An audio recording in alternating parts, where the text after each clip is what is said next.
Hello YouTube, welcome to the channel Vortigaunt Gaming. Let's run some Mythic Plus dungeons in World of Warcraft. Today we will be watching back a Black Rook Hold level 21 that I ran as an Arcane Mage. The weekly affixes are Tyrannical, Entangling, and Bursting. I will be doing my best to give an overtalk of the dungeon run. If you are into that kind of content, feel free to like the video and subscribe to the channel. So this run is going to be pretty straightforward. The tank called for Lust on this first pull right here.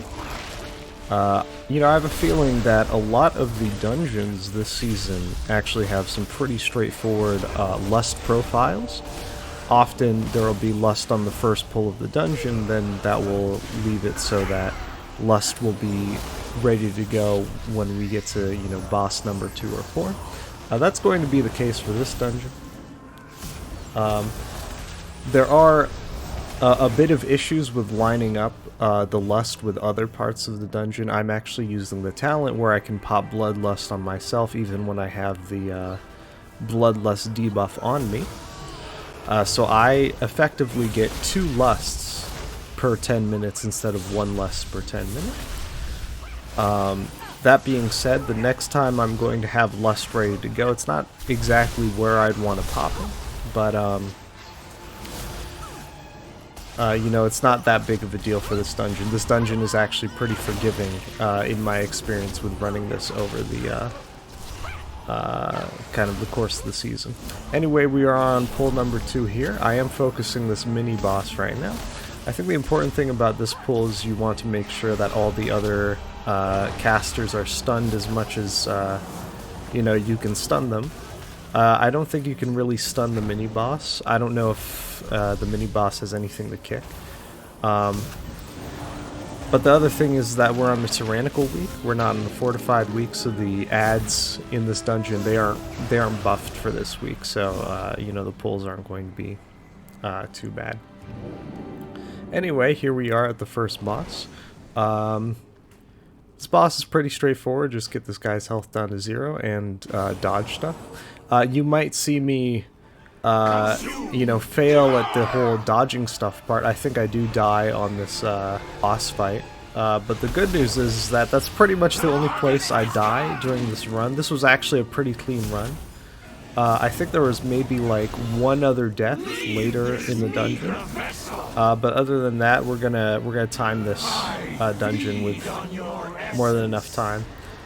Yeah, so here I kind of stood in those ground swirlies, the kind of the tornado looking things. Looks like that feared me into that scythe that's spinning right there, and that's what killed me. Either way though, I did get rezzed pretty quickly after that. And so I could get back to doing my thing, doing damage to the boss. We're going to get this boss down to 50%, and then once he hits 50%, we're going to go into the intermission, where he goes to the middle of the room, and then there will be ghosts floating toward him to the middle of the room. We are going to want to take care of those.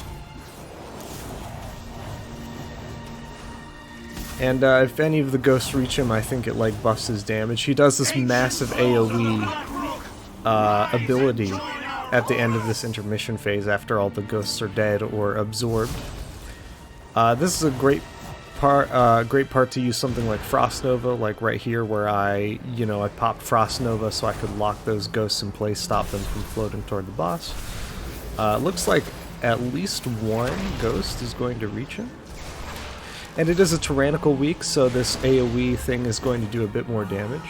This is actually a great point to use Mass Barrier, which I hit right here, to mitigate some of the damage. You'll see that none of the people in the group really took damage from that burst, and part of that was that I put like a massive shield on everyone by hitting Mass Barrier right there. Anyway, after this intermission phase, the rest of this boss fight is pretty straightforward. Just do damage to him. Don't stand in these tornadoes like I did earlier. That's how I died, right? And yeah, just pop a bunch of cooldowns, take him down. Also sidestep the scythe right there. You'll see that I have, well, for mages it's called Time Warp, but I do have Bloodlust ready to go again. I maybe could have popped Bloodlust right here on this boss, but I didn't need to since, you know, this boss is pretty much dead right here. What I will do, though, is give myself a slash cheer and move on to the next part of the dungeon. Now I see. Well, after the roleplay part is done here. There is a bit of roleplay in this dungeon. You aren't the ones who did I don't think this. it's as bad as some of the other dungeons that, you know, I've ran over the seasons. Now. You What's that one? I think it's called like Halls of Valor or something. That one had some pretty long roleplay in it. You always had to sit there for like 5 minutes before, you know, doing the last two bosses of that dungeon. Anyway, we're gonna go ahead and walk up the stairwell here. Illysanna, you must hold them here. I saw that I had only 5 minutes left on my temporal displacement debuff, so, you know, I chose to pop Lust on this pull right here, since, you know, I had it available. There's kind of like a balancing act that you have to play when you have this personalized Bloodlust and you want to use it within kind of the window where you can't give everyone else Bloodlust as well. On one hand, you know, it's every 5 minutes you kind of get an extra, you know, lust. But on the other hand, it does have a 5-minute cooldown, roughly speaking. So if you give yourself Bloodlust a bit too late during that temporal displacement window, that 10-minute window where you can't give everyone else Bloodlust, you might not have it available by the time the temporal displacement debuff falls off. And that might kind of ruin the lust profile of the run you're doing for that dungeon. So I didn't want to, you know, I wanted to give myself some Bloodlust so I could do a bit more damage to the ads and the trash mobs that I'm fighting right here, but I also didn't want to hold on to it too long so I have it available for the next time I need it. I wish I could have saved it for maybe this pull right here. There are definitely some ads in this room right here that I think using Bloodlust on myself would help with the dealing with these ads, or dealing with these trash mobs in here. Anyway, we're going to go ahead and pull these these ads from these trash mobs from this room over here. I believe this Risen Scout does a cast called Knife Dance. That's something that we need to stun him out of. Knife Dance, I believe, does AoE damage to everyone, and it can catch you off guard and kind of you know, take you out, which is not good since the graveyard is actually back at where the first boss room is. The graveyards in this dungeon are pretty straightforward. Basically, when you kill a boss, then there's a new graveyard in that boss room, and so when you die and respawn, it will take you to the room of the boss that you last downed. So that being said, it is a bit of a long walk in a lot of, you know, in a lot of this dungeon. This dungeon has long hallways and not many new respawn points, I should say. So dying here, well, generally dying in Mythic Plus Dungeon is a bad idea and you don't want to do it, but especially in dungeons where the walk back is fairly long and you can't like mount up or anything, right? Anyway, this pull is going to be pretty much the same deal as what we've been doing. Dodge the arrows from the archers and also stun the scouts out of Knife Dance.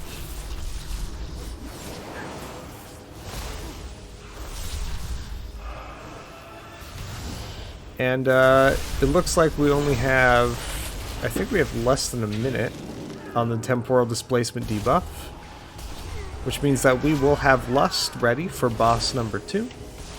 And it is a Tyrannical week, so the bosses here are a bit more powered up than they normally are. So I think it is important to save Lust for boss for bosses on Tyrannical week when you can, right? We have one last pull of a trash mob before we get into that boss fight. For this pull, I'm looking to save my cooldowns. There are a lot of cooldowns that I want to burn on the boss fight, and so I don't want to use my major ones, or if I do use any of my major ones, I want to make sure they're back up and ready to go by the time we get into the boss fight. As for my cooldowns are an important part of my rotation. If you've never played Arcane Mage before, Arcane Mage basically has two phases to the rotation. There's the burn phase and the conserve phase. The burn phase is you apply Radiant Spark to a target. You cast 5 spells on the target, one of them being Arcane Barrage. As Barrage is traveling, you apply Touch of the Magi to the target. And the idea is that Radiant Spark and Touch of the Magi both give you burn windows for you to do as much damage as you can. So here you can see me going into a burn phase right now. And then my burn phase will end once Touch of the Magi drops off the target. And once that happens, you go into the conserve phase, which is basically use your spells in such a way that you have enough mana for the next burn phase. I'm kind of oversimplifying it a little bit. If you want more detail about how the burn phase actually works, you want to go in more detail about what spells specifically you use, there are enough guides on YouTube. I think you can do your own research on that. The most important thing is that you just do the dungeon mechanics properly and don't die, and you don't really have to worry about your rotation too much, even at like a level 21, I would say. Anyway, we are in phase 2 of the boss fight. The boss does this green laser thing. Since the green laser is focusing me, I'm trying to bait it kind of near the back of the room. I didn't do the best job here. I maybe could have gone to the back of the room, let's say like right here, which I'm doing right now. And you want to do that so you can make sure that the kind of green stuff on the ground isn't near, the rest of your team right here. And then after that happens, after we kill the ads, we go back into phase 1 of the boss fight, where she throws her glaive, I think it's called. And then she does this dash attack, which leaves green stuff on the ground.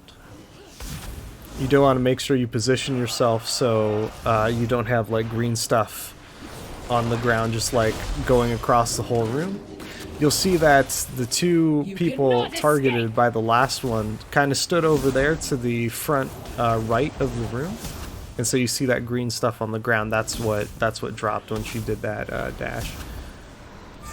Right. Use a little bit of altered time so I can mitigate some of the damage from that glaive right there. I think I'm being targeted for Dark Rush. I did not notice that I was being targeted, so you see that she dashed toward me and left a giant trail of green on the ground. So that was not, that was not really the best way to do that on my part.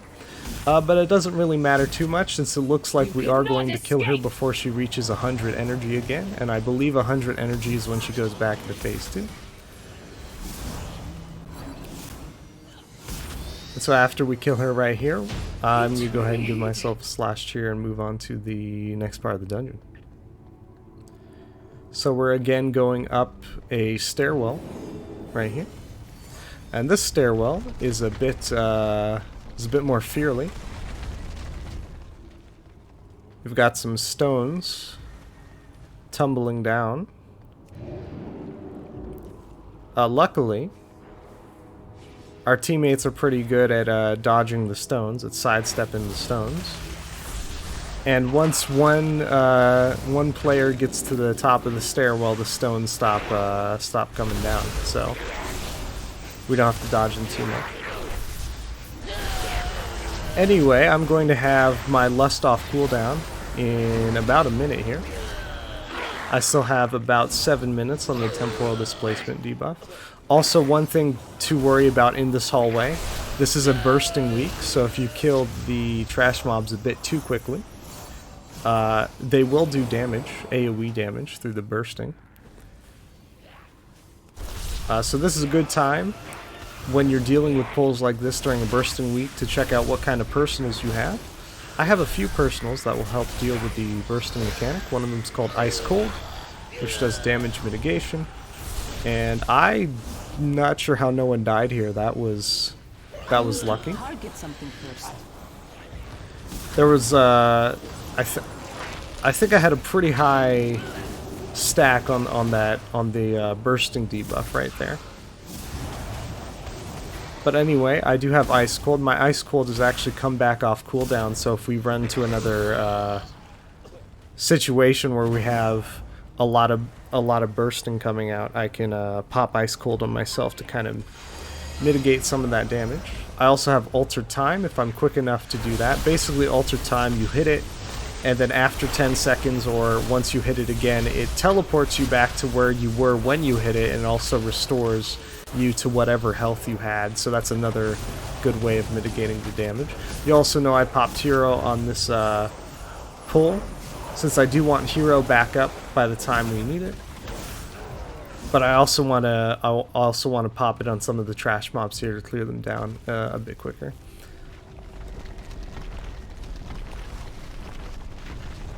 I think this is the last stairwell with the stones.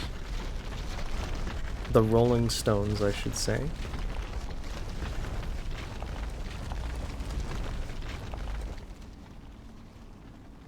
And yeah, this is the last stairwell. So we'll go ahead, walk right by these gremlins over there on the left. Come up the stairs, deal with the bats.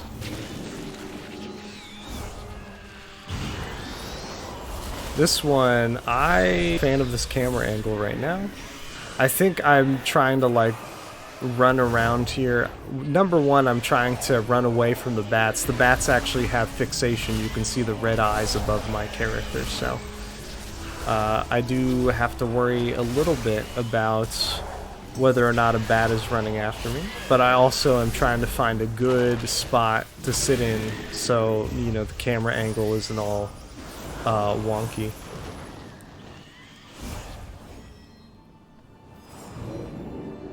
Alright, here is the third boss room. Fell Frenzy should be kicked. I do have a kick, it's called Counterspell.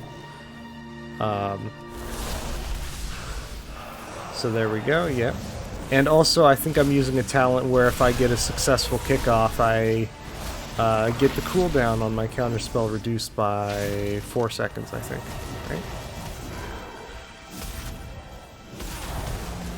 Anyway, once we kill these two trash mobs here, we can go to the third boss fight.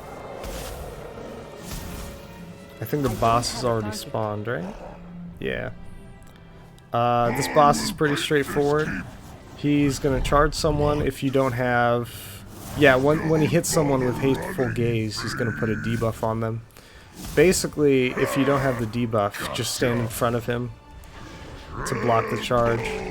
Every once in a while, he does that AoE attack that just happened. Mass Barrier, or my Mass Shield that I have, that's a good way to mitigate some of the damage coming from that. And then other than that, every once in a while, the bats up in the air will go after someone on the ground, or will fixate on someone on the ground, and then after a few seconds they will do like a bombing raid over the battlefield, leave that trail of green on the ground. You'll see that the paladin over there on the left is standing near the side of the room so that the trail of green gets left over kind of on the side of the room instead of through the middle. Same thing I'm doing right here. I'm looking to bait the trail of green so that it's not in the middle. Here I'm being targeted by Hateful Gaze. I think I'm gonna get hit by it, yep. And so I can't get hit by Hateful Gaze for about a minute, I think. Or else it would do a lot of damage, I'm pretty sure. We also don't want to use Lust for this boss fight. I want to keep it ready for the last boss fight of the dungeon. Although I don't think we're going to have the temporal displacement debuff drop off ourselves before we take this boss down, since this boss is almost about to die. You can see that the trails of green are getting a little bit more scattered as the fight goes on, but luckily I think they do go away after like a few minutes. But it's not going to matter too much, since this boss should be about to go down right now. And so we'll give ourselves a slash cheer and head on to the last part of the dungeon.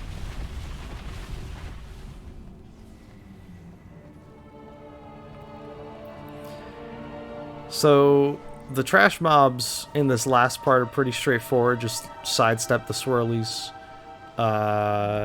Don't get hit by stuff. I feel like the trash mobs in this dungeon, other than you know, near boss number 2, where they have the archers and the scouts that do the whole knife dance stuff, and maybe even, you know, the first ads of the dungeon. Those are really, you know, in my opinion, the hardest ads for this dungeon. Everyone, or all the other ads in this dungeon are pretty much smooth sailing for the most part, I feel like.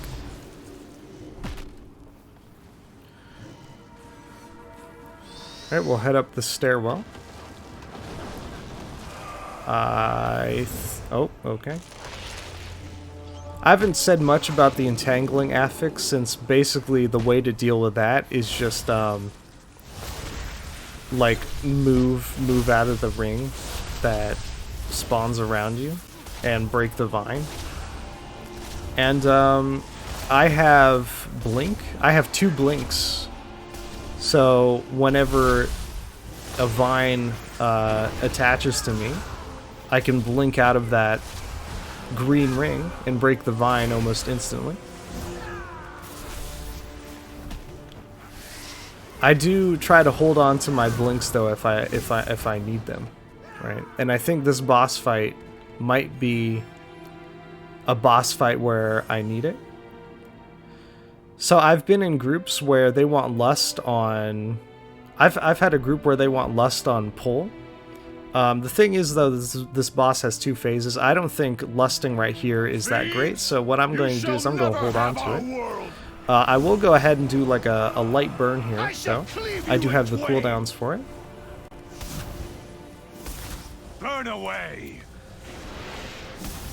And then once the boss transforms into the Dreadlord later, that's when I'm going to pop Lust. I think it's better to pop Lust there, especially since it is a Tyrannical week, so the bosses are way harder to deal with this week than on Fortified weeks. So anyway, the main kind of mechanic in here is that purple streak on the ground that goes through the middle of the room. We're going to have to be dodging that a little bit more in Phase 2. Also, I don't know how the Demon Hunter died, but luckily we do get him up pretty quickly. And since everyone is up, I am free to lust right here. For this part of the boss fight, every once in a while someone gets some gnats on their head. And you have to kill the gnats. You expect these worthless marvels to defy the Legion?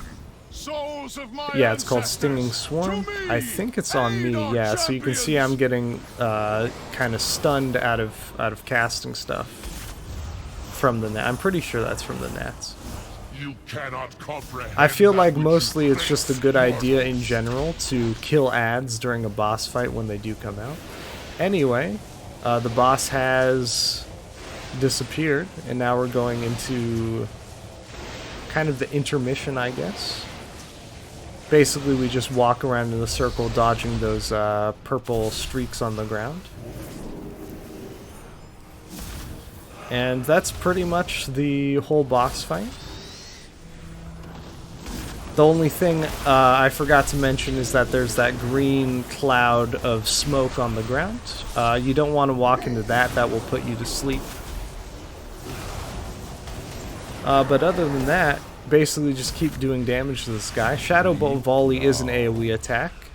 I do have Mass Barrier ready if that starts to be an issue. It hasn't been doing that much damage to everyone else, I don't feel like.